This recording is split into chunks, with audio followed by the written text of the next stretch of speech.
Quiero invitarles a que leamos en Isaías, en el capítulo 11. El capítulo 11 es un capítulo que tiene un alto nivel de mesianismo y de milenio, pero a mí me llama la atención un texto que hay aquí que forma parte, digamos, no solo de ahora, sino que formará parte allá y ha formado parte en la historia. El capítulo 11, el verso 5 dice así: y será la justicia cinto de sus lomos y la fidelidad ceñidor de su cintura. Leamos todos.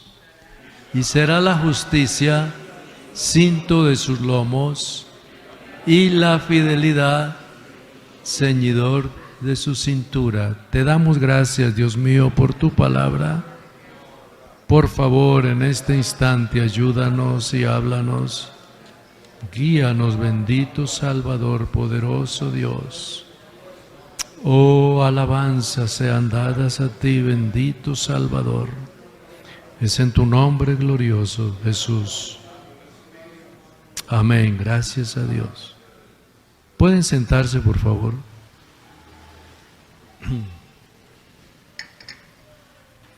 Ustedes seguramente, antes de avanzar más, quiero saludar a las personas que están en lo virtual. Como decía nuestro hermano Rubén, algunos entran, y también instarles a que vengan a la iglesia a oír la palabra del Señor acá. Y si es de lejos, pues que entren a lo virtual. Pero qué bueno es saber de que se interesan y se preocupan por oír la palabra del Señor. En el Antiguo Testamento, y aún en estos tiempos, y aún en el siglo donde el Señor se manifestó, la manera de vestir tenía una particularidad. En el Antiguo Testamento, el sacerdote levítico, en su forma de vestir, de lo que podríamos llamar de gala, o sea que se ponía, entre comillas, como su estrén, lo mejor que tenía, de la calidad, del momento, de la limpieza, de todo. Y él tenía en su vestidura unas piedras aquí en el pecho, y también tenía su pectoral, y tenía aquí una leptura que decía santidad a Jehová. Y en términos general, todo lo que él se colocaba había sido con anticipación preparado. Entre ello, lo que sostenía las piedras y todo venía también con una cintura, con algo desde atrás, que es lo que trata de presentar el escritor cuando dice: y será la justicia cinto. O sea que el cinto venía tomando parte de la espalda, parte del cuerpo, y eso ayudaba a que el sacerdote no se mantuviera como agachado, sino que siempre se mantenía erguido, porque ese cinto que tenía es como lo que a veces algunos presentan ahora, que venden por ahí, que tienen que usar algo acá para poder enderezarse. Allá por naturaleza tenía que estar derecho. Pero también sigue diciendo acá: y será la justicia cinto, o sea que era lo que llegaba a la cintura y se ajustaba. Entonces, cuando el sacerdote tenía ese cinto ya bien puesto y ese cinturón, su cuerpo tenía una forma de ser diferente a antes, porque si andaba con sus vestiduras abiertas y todo, pero cuando la tenía ya cerrada y tenía su cinto, se sentía que estaba como listo para actuar, para obrar, para realizar el trabajo. Cuando no estaba en ese nivel, entonces era la vestidura normal, que ya no tenía piedras preciosas, brillantes, urín, tumín, y todo lo que le cubría cuando era el sacerdote levítico, sino que era la vestidura normal, siempre seguía teniendo algo en su espalda y siempre tenía ese cinturón, ese cinto. Ese cinto le servía también para poder ajustar su ropa, y en algunos casos también le servía el mismo cinto para poder, después de desdoblarlo o algo, cargar algo, utilizando también lo que era su capa. O sea que su vestidura no solamente era como para ver, sino también que era para ser útil en lo que tenía. De ahí entonces que cuando uno va leyendo acá y mira que la fidelidad es la que ajusta, yo lo he mirado como tipológicamente y vengo a pensar, mis hermanos, que la fidelidad en estos tiempos podemos adaptarlo a la realidad de que nos ajusta a lo que Dios quiere que seamos. Porque nosotros tenemos que tener una manera no de pensar como nosotros queremos, sino de pensar como Dios quiere que pensemos, de obrar como Dios quiere que obremos, y entonces ese cinto que nos ajusta es como el que pudiéramos emplear la palabra, el que nos pone en el sitio y nos encierra y nos ajusta y nos abraza en aquello que tenemos que hacer. Y entonces cuando ya va uno mirando esta realidad, que es lo que se adapta a la vida, entonces vamos entendiendo que la fidelidad no es algo solamente porque me la estén predicando. Porque cuántas personas escuchan hablar de la fidelidad y siempre viven una vida que no es fiel. Entonces la fidelidad tiene que encerrar algo más profundo. Yo diría que tiene que encerrar algo como más real, no tanto la fidelidad que yo pienso, sino la fidelidad que Dios me exige. Ahora, cuando es la fidelidad que Dios me exige, es la fidelidad que Él me enseña a caminar, a hablar, a andar, a actuar en una manera fiel. Ya no es tanto lo que yo me imagino, voy a ser fiel en esto, pero no en aquello. Voy a ser fiel aquí, pero no allá. Voy a ser fiel aquí en Medellín, pero no por allá en la costa. Voy a ser fiel por allí, en fin, no. Ya la fidelidad se vuelve no tanto como un modelo de vida, sino más bien como un estilo de vida que tiene que llevar.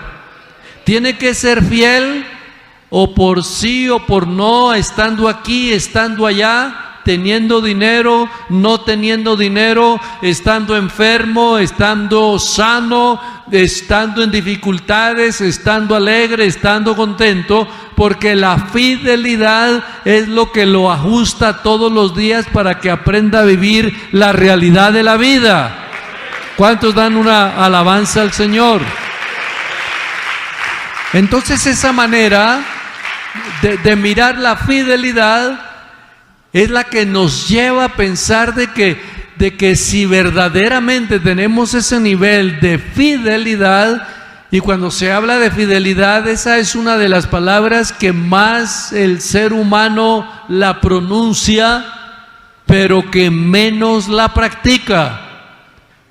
Toda persona quiere ser fiel. La ama de casa quiere serle fiel a su esposo, el hombre quiere ser fiel.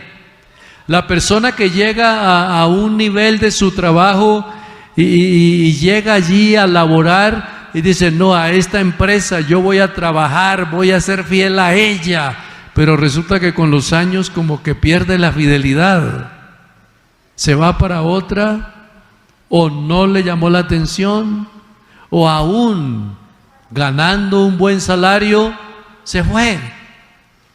La carrera profesional requiere de eso que es fidelidad. Por eso la persona no puede estar repitiendo semestres, sino que tiene que ser fiel a lo que la propia persona eligió o escogió.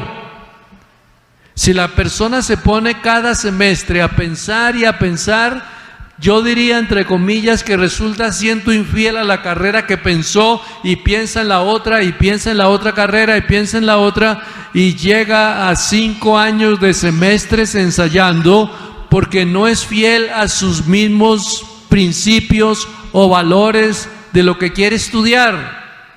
Entonces la fidelidad nos acompaña casi para todo. Ahora, cuando uno va mirando la vida cristiana, y me llamaba la atención lo que dice Nehemías en el capítulo 13, cuando Nehemías y Esdras comenzaron a reconstruir, Nehemías tuvo que observar primero entre todas las personas que había, que la mayoría habían cometido desobediencia. La mayoría habían, entre comillas, fallado. Entonces, Nehemías tiene que observar quiénes son entre todos los que hay allá, los que pueden tener como una conducta más o menos que fuera pasable y que pudiera recuperarse algo de ellos. ¿Por qué? Porque necesitaba gente que le ayudara a la reconstrucción. Pero cuando llega la parte económica, que es la parte más difícil para muchas personas, esa parte económica es la que lo hace a que Nehemías piense detenidamente cómo será, quién será y en qué momento lo hará. Entonces miren ustedes lo que sucede acá en Nehemías en el capítulo 13 y observen lo que dice, vamos a decir el verso 12. Y todo Judá trajo el diezmo del grano, del vino, del aceite a los almacenes. O sea, cada uno en su abundancia o en su escasez llevaba lo que tenía que llevar. Pero mire lo que dice acá: puse por mayordomos de ellos al sacerdote, acudió a los levitas, al sacerdote Selemías y al escriba Sadoc, y a los levitas a Pedaías, y al servicio de ellos a Enán, hijo de Zacur, hijo de Matanías, porque eran tenidos por fieles. Y sigue diciendo acá, y ellos tenían que repartir a sus hermanos. O sea que se tenía que pensar en que la persona tuviera fidelidad, y esa fidelidad hacía que no se contagiara o se contaminara sacando dinero y guardando para él y haciéndolo mal, sino que como era el dinero de las cosas de Dios, tenía que hacerse en una manera casi en el temor, o más bien en el temor de Dios, para que pudiera tener la claridad de que era fiel. Entonces, por eso cuando la palabra del Señor presenta aquí, eran tenidos por fieles, era que muchos de ellos dicen, ¿y tú qué opinas? ¿A quién colocamos en esto? Y lo mismo que decían era, a fulano. ¿Y por qué él? Porque lo conocemos de hace tiempo y sabemos quién es. Entonces esa clase de fidelidad es la que estructura a la persona, que no se deja llevar por algo o sencillo o poco, en fin, y eso es lo que va llevando a tal manera de que ahora esa es la clase de personas que nosotros, no solo en la iglesia, sino en todo lo que representa el cristianismo, necesitamos gente fiel. ¿Sí me escucharon? Gente fiel.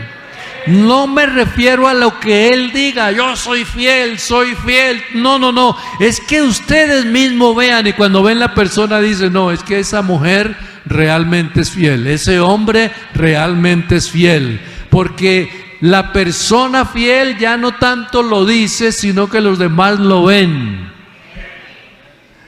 Ahora miren ustedes que en medio de una situación así, y estamos hablando del Antiguo Testamento, y ahora vamos a hablar algo del Nuevo, pero es para resaltar que a pesar de la situación, hay personas que en medio del ambiente que vivían, si ustedes me permiten que nos detengamos un poquito en esto de Esdras y de Nehemías,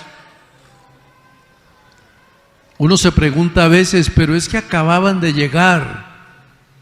había escasez, no había mucho dinero.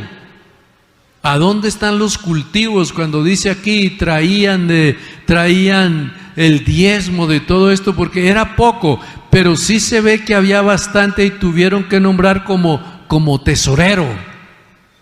O sea que quiere decir que Dios trabaja con lo poco y trabaja también con lo mucho.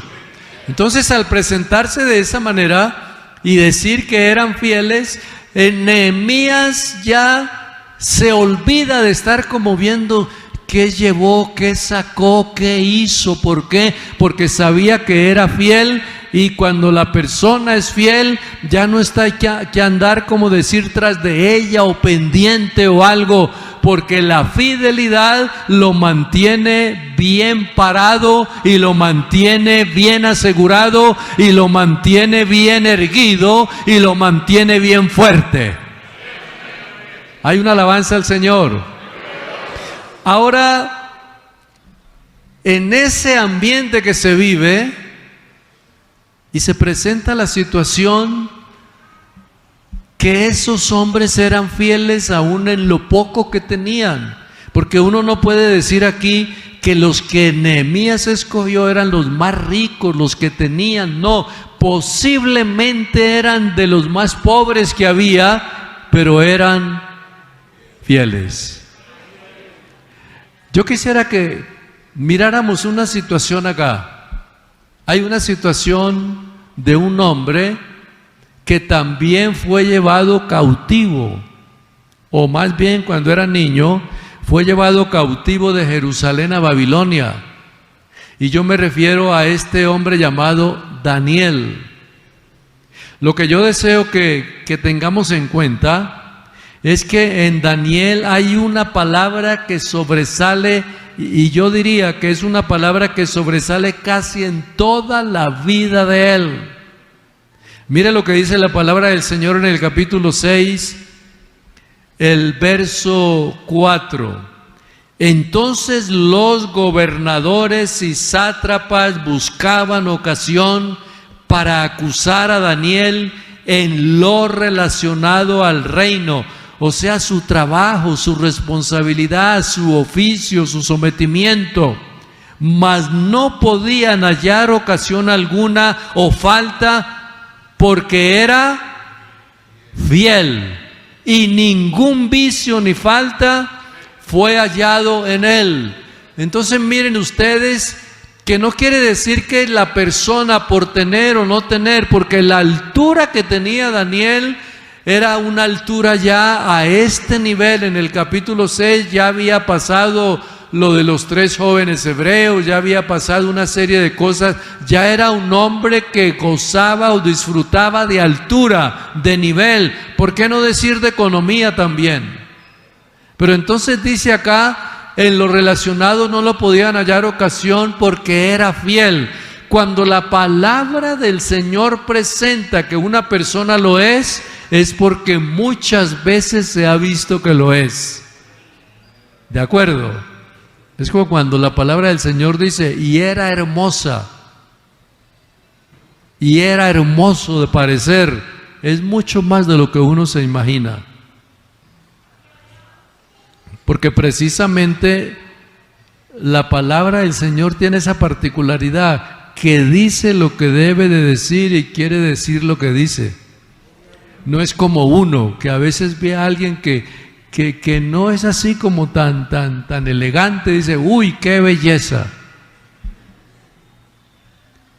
Una jovencita por ahí de algo y alguien se enamora, y entonces él dice, pero es que es una mujer, es una hermosura de mujer. Y resulta que cuando alguien la mira dice, no, pero es que yo no le veo nada de hermosura. Porque el hombre le aumenta las cosas, pero cuando la palabra del Señor dice, es sin aumento. Es como cuando dice que habían unos hombres que tenían una puntería de una de las tribus, que no fallaban aún donde había un cabello, y era que colocaban el cabello y decían, a ver, tira, y lanzaban y preciso partía ese cabello. No era aumentar, era que había la forma.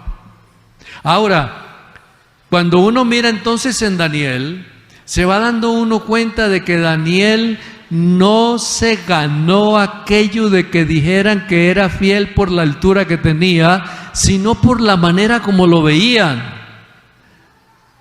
Por eso cuando uno dice que buscaban y hallaban y miraban y decían, parece que ellos decían, pero ¿qué hacemos aquí? Si nos vamos por este lado, no se puede. Si nos vamos en la que lo vimos pecar por allá, tampoco. Que lo vimos en mentiras por allá, tampoco. Que no cumple con el deber, tampoco. Entonces, ¿qué hacemos? Y no pudieron acusarle. Y por eso más adelante es donde sale ya un decreto y ellos se confabulan y viene después lo que es el pozo de los leones y todo aquello, porque tenían que acudir a algo para poderlo hacer, pero en medio de todo Daniel seguía siendo fiel. Hay una alabanza para nuestro Dios. En Primera de Corintios, estaba leyendo lo que dice Primera de Corintios en el capítulo 4, y miren ustedes, para los servidores. Y cuando hablo de los servidores, ya hablo de los que tienen esa responsabilidad neotestamentaria. O sea, lo que quiero decir es que ya se llega al punto en que pasó el Calvario, se manifestó el Señor, está estructurada la iglesia. Hay una cantidad de personas que ya alaban y glorifican y exaltan al Cordero y ya no están como en los asuntos de la ley, sino que viven la realidad de la gracia. Entonces, cuando lee Primera de Corintios 4, dice, téngannos los hombres, desde el verso primero, por servidores de Cristo y administradores de los misterios de Dios.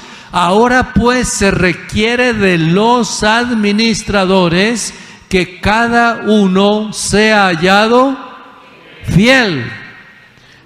Por eso cuando va llegando ese comienzo de año o el fin de año o el avalúo, la evaluación que hace el pastor, ahí se acude mucho a esto de lo fiel.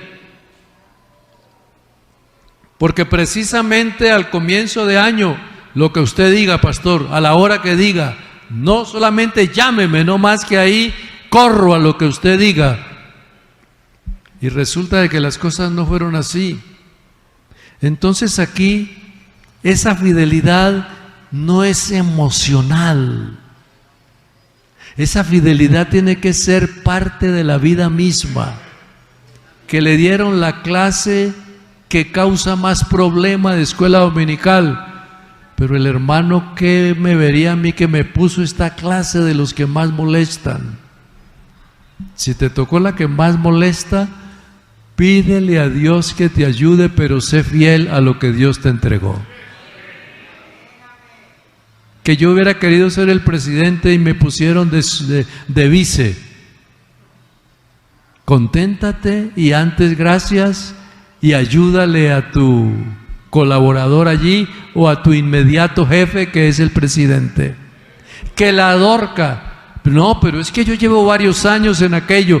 Porque es que tenemos que tener en cuenta que precisamente cuando se habla de responsabilidades, casi lo que más levanta o se tiene que levantar la cabeza allí es cuando se observa que cada uno de ellos sea hallado fiel.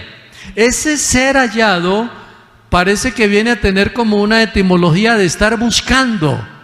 Y el que busca, halla. Y cuando se está buscando, pues se encuentra.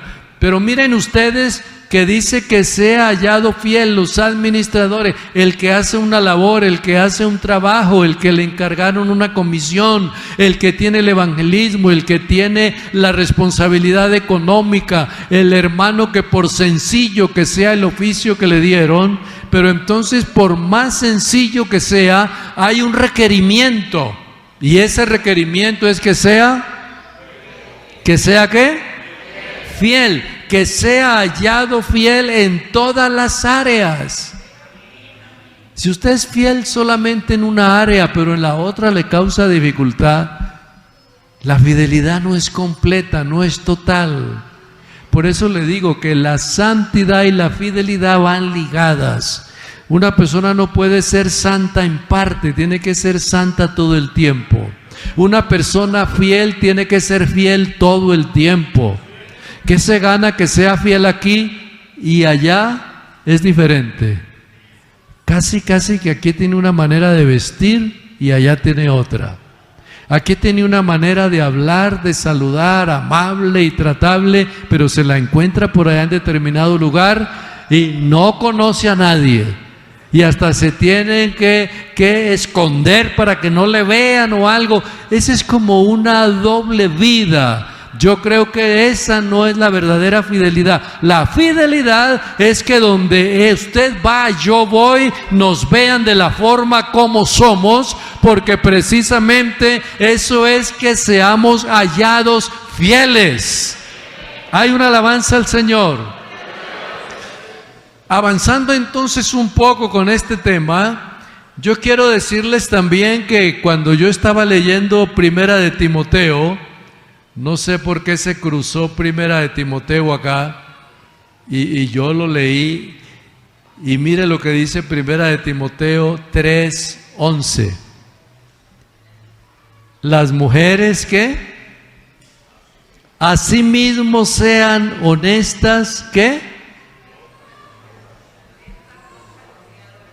Bueno, yo no voy a tocar los otros puntos aquí, pero solo quiero dedicarme al último, ¿qué?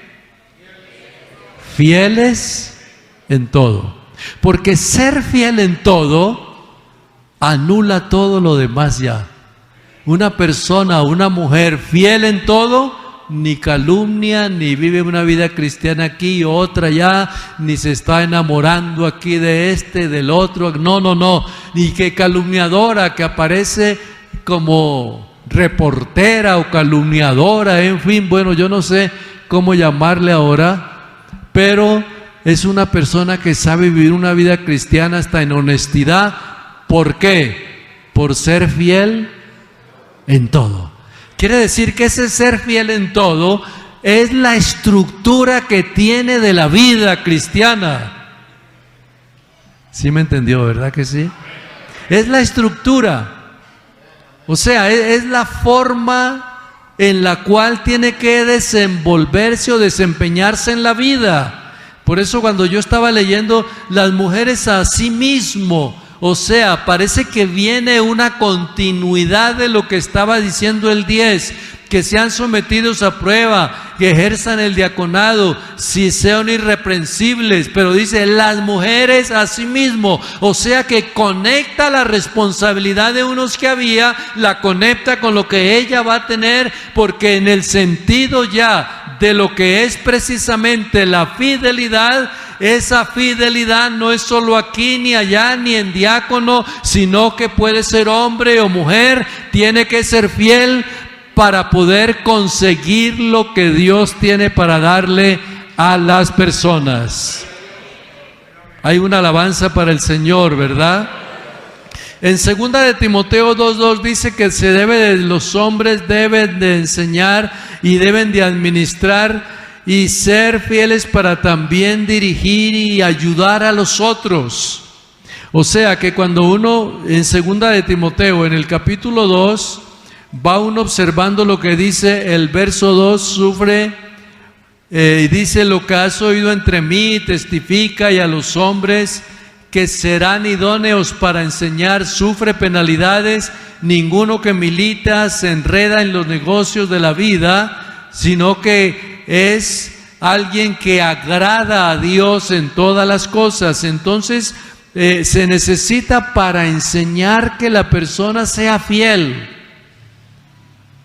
Si usted le va a enseñar a alguien que lo vio que hizo algo la semana pasada, las palabras van a rebotar. Ah, míralo cómo habla, pero yo lo vi haciendo aquello. Míralo cómo habla y cómo se mueve allá y cómo dice, pero yo lo vi haciendo tal cosa. El que debe de enseñar tiene que tener ejemplo, y el ejemplo no se puede dar sino con la fidelidad.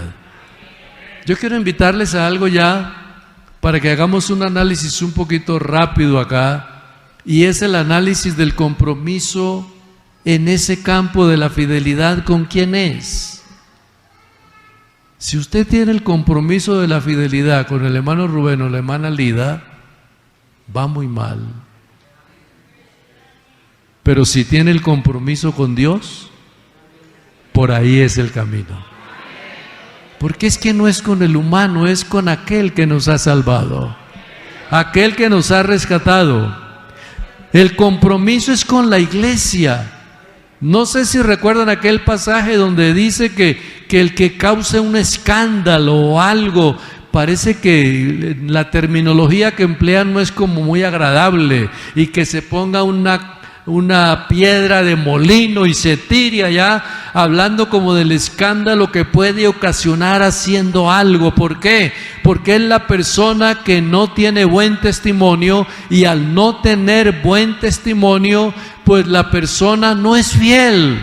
Por más que diga soy, su actitud, su forma, su conducta, su manera, está declarando otras cosas. Entonces aquí, mis hermanos, esa actitud, o más bien esa forma de ser fiel, es también ante la iglesia. Porque la iglesia, que es esta comunidad que nosotros tenemos, no es que usted sea fiel cuando se sentó en esta fila, pero allá ya no, o allá tampoco no. Donde usted se siente debe de ser fiel. Donde usted vaya debe de ser fiel. Sea lunes o martes o jueves o domingo, el día tiene que ser fiel. ¿Por qué? Porque el fiel es aquella persona que va adelante en medio de todas las angustias y las dificultades. Entonces la fidelidad debe de estar también representada, acompañada y practicada también en la iglesia como en la sociedad. Porque a veces dicen, no, yo en la iglesia sí, pero allá en el trabajo no. En la sociedad, el compañero, el empleo, el del trabajo, el que está al lado suyo allá, que ni es creyente ni nada, que él vea que usted es diferente a los demás. Y a veces esa persona cualquier día le dice, hombre, yo quiero decirte una pregunta, es que yo te veo que eres como distinto a los demás acá, no sé, te noto algo extraño, algo raro, o no sé, o serás cura o sacerdote o qué, pero algo llevas allí. Le dice, no, ni lo uno ni lo otro, soy hijo del Dios verdadero y del Dios viviente. Pero ¿qué descubrió la persona? La persona descubrió que es distinto a los demás, porque él no puede decir, hombre, usted es fiel, porque él no sabe eso de fiel, pero se queda viéndolo y le dice, yo no sé, pero algo tienes que no tienen los demás. Eso que no tienen los demás, si tienes tú, se llama fidelidad. Los primeros cristianos fue lo que más practicaron, la fidelidad. Ustedes seguramente recuerdan cuando el siglo I, los tiempos de Nerón, de los emperadores, los césares, todo eso, que los llevaron allá antes de sacrificarlos en el circo romano, los reunían. Hey, todo lo que tienes que decir es que ya no crees en ese Jesús, que ese Jesús era que te habían estado diciendo, pero que tú crees es en César, y que ahora ya estás aceptando al César. Y ese hombre o esa muchacha o esa persona fiel decía, no, yo he creído en Jesús, y ofrézcanle lo que me ofrezcan, no voy a cambiar mi fe. Esa es una persona fiel. ¿Cuántos dan una alabanza al Señor? Esa persona fiel es la que lleva precisamente a que logremos comprender ¿en quién hemos creído? ¿Saben en quién hemos creído? Ay de nosotros si no hubiéramos creído en Él. Pero mire lo que dice Apocalipsis 1:5, ya que están colocándolo allá. Qué texto tan hermoso. Apocalipsis 1:5. Y de Jesucristo, El testigo, ¿qué? ¿Qué? Fiel. ¿Por qué les digo ay de nosotros si no hubiéramos creído en Él? ¿Por qué? Porque Él es el único fiel. Y Él cuando dice tú eres es porque es. Y Él cuando está hablando es porque Él mismo le dice a todos los escribas y fariseos que habían: ¿quién de ustedes me redarguye de pecado? ¿Cuál es? ¿Dónde está? ¿Dónde me vieron cometerlo? Pero en medio de la ira que tenían, no le podían decir pecaste en tal parte. Es que Él era fiel a su palabra, a sus valores, a sus principios y a la palabra que Él había dado. Primogénito de los muertos, soberano de los reyes de la tierra, al que nos amó y nos lavó de nuestros pecados con su sangre, el testigo fiel. Y ese testigo fiel es que cuando el enemigo nos acusa, ese enemigo quiere acabarnos, destruirnos, dañarnos y dañarnos toda la vida, pero hay uno que nos da la victoria porque Él es el testigo fiel, el que sabe lo que tú has hecho y no has hecho. Oh, alabanzas, alabanzas, alabanzas. En Lucas 16:10, mi esposa habló algo de ese texto cuando pasó. Pero miren ustedes que son de esos textos que se entienden solitos. Amén. 16:10. ¿Qué dice? Está en el 6 ahí. El que es fiel. ¿Por qué emplea la palabra fiel y después poco? Porque es que la persona en Dios va entendiendo que tiene que ser fiel en todo. El que es fiel en lo poco también en lo más es fiel. Y el que en lo muy poco es injusto, también en lo más es injusto. Por eso la responsabilidad que reciba en la iglesia o donde Dios lo tenga sirviendo, por sencillo que sea, lo que Dios mira es el valor que le está dando a lo que Dios le está entregando. El que es fiel en lo poco. A veces se dice, pero y otra vez recoger la ofrenda yo. Pero es que ese de recoger ofrenda, que solo es venir y dar media vuelta y ya, Dios se está agradando de lo que está haciendo esa persona. Y Dios le puede dar más adelante otra responsabilidad más. Las responsabilidades en Dios no comienzan de altura, sino de sencillez y de humildad. Cuando todos estaban dando la ofrenda, parece que sonaban la cantidad de dinero que caía, bolsas que lanzaban allá, pero había una mujer que estaba como esperando que todos pasaran. Y cuando ella vio que todos pasaron y todos estaban contando allí el dinero y abriendo, parece que ella hasta vergüenza le daba pasar para entregar su monedita. Y entonces ella posiblemente pasa y tiró la monedita y siguió como haciéndose de que, pero ahí la lanzó. Jesús la vio, porque en lo poco Jesús también participa. Yo quiero invitarles ya en la parte final, yo quiero invitarles a un texto que en mi vida me ha servido, me ha estructurado. Yo diría, en mi vida ha sido el texto que me ha enseñado a caminar con Dios. Salmo 101:6. Desde que era muchacho me llamó la atención, me gustó, porque le saqué provecho hasta solamente escuchándolo la primera vez, y me lo aprendí de memoria.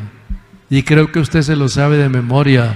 Y si quiere repetirlo conmigo es: mis ojos pondré ¿qué? Sobre los fieles ¿Para qué? Para que estén conmigo. El que ande en el camino de la perfección, este me servirá. Mis ojos pondré en los fieles. O sea que realmente los que rodean al Señor, ¿quiénes son? Los fieles. Los que le agrada al Señor estar con ellos, ¿es con quiénes? Con los fieles. Porque es que dice acá, pondré para que estén conmigo. No es para mirarlos a la distancia. Los fieles, usted y todos y yo y los que estamos, nos deleitamos y nos gozamos con Él, porque esa fidelidad es la que hace que Él nos escuche, nos atienda y reciba la alabanza que Él nos está dando ahora.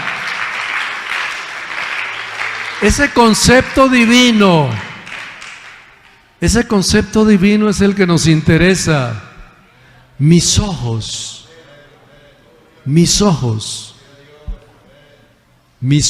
pondré sobre los fieles para el propósito. Aquí el texto es bien interesante. Mis ojos pondré sobre los fieles de la tierra. Tiene que haber un objetivo, tiene que haber un propósito, una claridad, tiene que haber algo para que estén conmigo. ¿Para qué va a la universidad? Para aprender. ¿Para qué viene a la iglesia? Para alabar. ¿Para qué madruga para ir a ese trabajo que tiene? Para recibir un salario. Es el propósito, por eso madruga, por eso va. Todo en la vida tiene un propósito. El propósito divino aquí de Dios con los fieles es para que estén con Él. O sea que yo quiero invitarles en esta noche que precisamente al final de todo esto, si a usted se le graban dos palabras, ¿cuál es la primera? La fidelidad le va a llevar ¿a qué? A servir. Mis ojos pondré sobre los fieles de la tierra para que estén conmigo. El que ande en el camino de la perfección, ¿qué? Me servirá. Por eso, si queremos conseguir grandes cosas en Dios, aquí está la fórmula. Esté en pie, por favor. ¿Cuál es la fórmula? No es hacerse amigo del pastor. No es la forma de vestir. No es que hago muchas cosas. La principal es ser fiel. Yo quiero esta noche hacer una oración. Hablando acerca de esto en el análisis, todos tenemos que tomar en serio lo que es la fidelidad. Y cuando digo tomar en serio la fidelidad, es estas 4 áreas.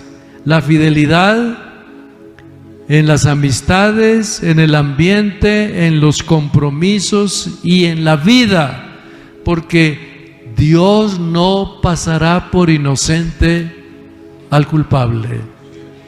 Entonces, por más que te esfuerces y te preocupes y digas y leas y te aprendas textos de memoria, pero si eres infiel, ¿de qué te sirve? De nada sirve. Pero hay algo más, yo diría como más triste o más lamentable. ¿De qué le sirve a una persona estar en una iglesia 10 años, 15 años, 20 años, 30 o más? Y en vez de haberle servido los años para ser más santo, se aparta. Hombre, fueron 30 años perdidos, porque el Señor no le traerá a la memoria las cosas buenas que hizo, porque su infidelidad borró todo. Pero el que se arrepiente, Dios tiene misericordia y lo restaura y lo recupera. Yo quiero invitar a este altar a alguien que quiere rehacer en este momento esa confianza de la fidelidad. Es un compromiso de vida, es un compromiso con Él. Posiblemente algo pasó la semana pasada o el mes pasado y esa fidelidad está inconstante. Yo quisiera invitarle para que esta noche la fidelidad sea el cinto que logre darle estructura a su cuerpo. Que esa cintura esté forrada. Que esa vida suya no esté ni a un lado ni a otro, que esté solamente esperando y creyendo en Él. El mismo Señor dijo: sé fiel 15 años. ¿O cuántos? ¿10? ¿Cuántos? ¿8? Sé fiel hasta la muerte y yo te daré la corona de la vida.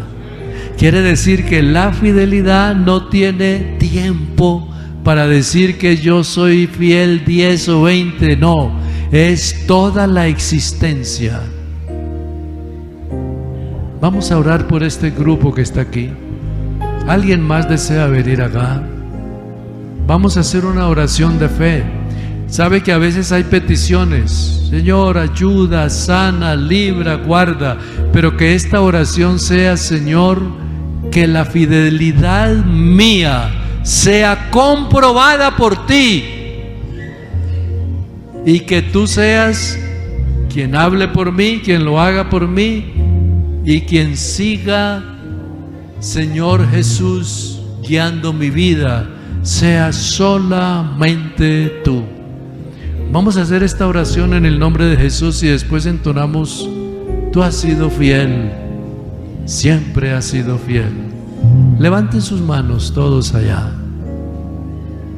Sabe que aquí hay personas que necesitan ser fortalecidos para poder ser más fieles, y otros que necesitan también, por alguna debilidad o flaqueza, ser fortalecidos en Dios, para que la fidelidad de tanto tiempo no se pierda, sino que sean fieles hasta el último día de la existencia. Padre bendito, Señor Jesús, nos presentamos delante de ti esta noche. En este altar hay personas que tú conoces estas vidas. Por favor, glorifícate, oh Dios, porque necesitamos en la iglesia personas fieles para toda la vida, no por una etapa ni un tiempo. Necesitamos personas que permanezcan hasta el último día de la existencia, por esa gran promesa que tú mismo has dado: fiel hasta la muerte y yo te daré la corona de la vida. Señor Jesús, fortalece, ayuda y guía para que podamos en este instante también contar con tu ayuda y tu presencia, y que todos los años que tú nos des sea para honrar y glorificar y exaltar tu nombre. Oh mi Dios, porque tú sigues siendo fiel.